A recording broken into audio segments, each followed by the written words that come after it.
গোপন আস্তানায় তল্লাশি চালিয়ে আনুমানিক 23,35,000 টাকা মূল্যের 7,000 litre jet fuel, 6,000 litre diesel, 1500 litre octane এবং উক্ত জ্বালানি তেল বহনে ব্যবহৃত একটি ট্রাক ঘটনাস্থল থেকে জব্দ করা হয়।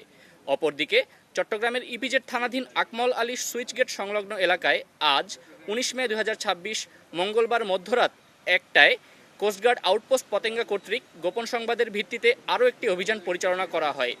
অভিযান চলাকালীন উক্ত ঘাট সংলগ্ন এলাকায় তল্লাশি চালিয়ে বাজারজাতকরণের উদ্দেশ্যে জাহাজ থেকে অবৈধভাবে খালাসকৃত প্রায় 9 লক্ষ টাকা মূল্যের 5,000 লিটার ভোজ্য তেল, সয়াবিন জব্দ করা হয়।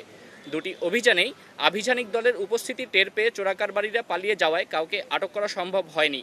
জ্বালানি ও ভোজ্য তেল চোরাকারবারির সাথে সংশ্লিষ্ট মূল হোতাদের আটকে গোয়েন্দা তৎপরতা বৃদ্ধি করা হয়েছে এবং প্রয়োজনে অন্যান্য আইন শৃঙ্খলা বাহিনীর সাথে সমন্বিত অভিযান পরিচালনা করা হবে।